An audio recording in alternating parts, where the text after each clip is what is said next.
Are there any things that you've learned this quarter or the last quarter that you wish you'd known 3 years ago?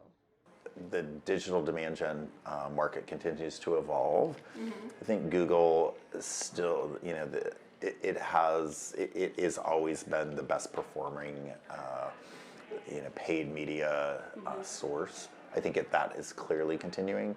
I think there are other parts of that mix that are at least becoming, or have been at times more important, but currently I think are eroding some.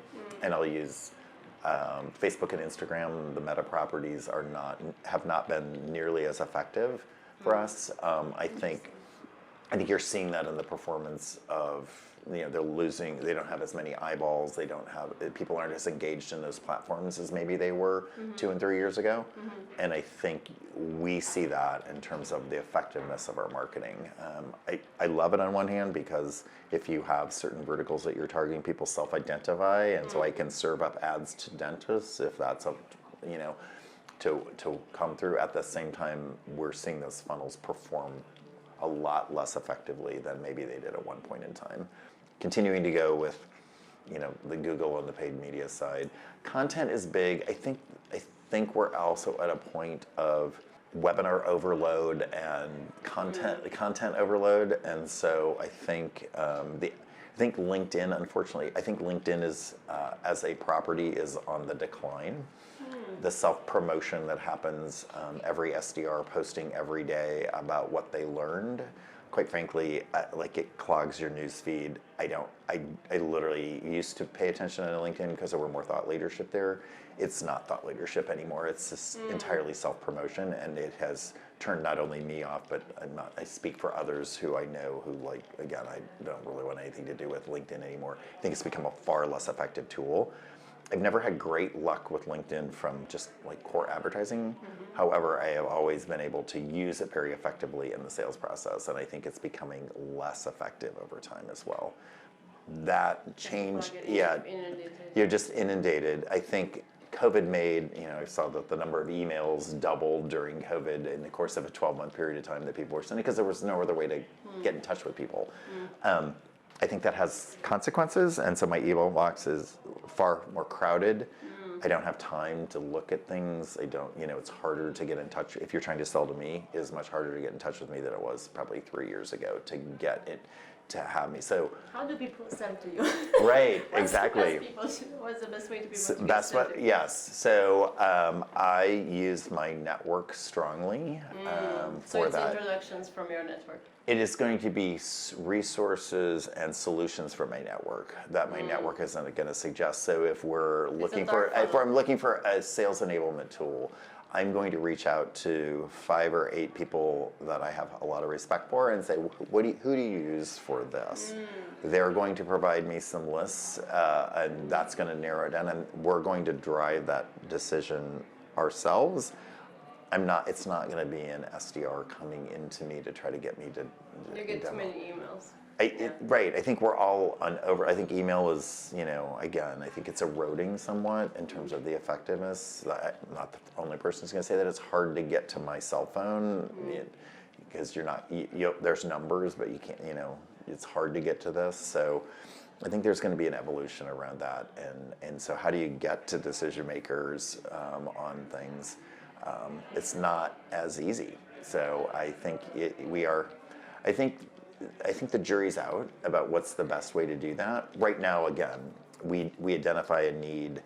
I probably, from my experience sets, know certain solutions that I've worked with in the past, but I probably don't. There's always some new ones, and so I want to make sure we're being current if we would have a tech stack need, and then I'm going to ping 3 to 5 people in my network and say, who do you guys use for this? Give me some ideas, and that will be the 2 or 3 that we will really vet, but we'll drive that and reach out, as opposed to just them being able to create demand. I think it's much harder, again, on that outbound side to create that demand on your own, to be at the right place at the right time to do that.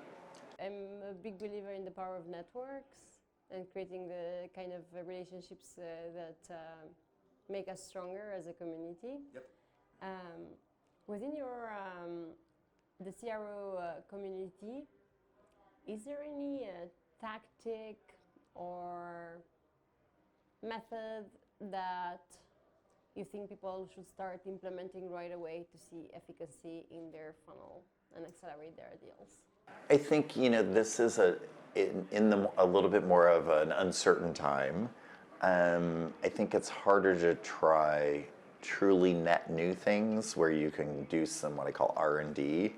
And I think it's what we've been doing is trying to double down on some things that are working and really go deeper into some things that are a little bit more proven for us, because the timeline for paying off of something kind of brand new or a little bit more explorative, right? It's also the time, because of the environment, you don't know if it's your product or you don't know if it's the environment.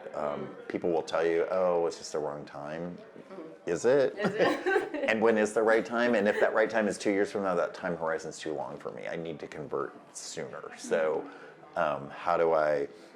why don't we focus on some tactics and some very specific things that are tried and true, and where we thought going deeper, we were a little bit worried about that. I think that's a better thing to do right now because we know it's going to pay off and we can keep pushing on it.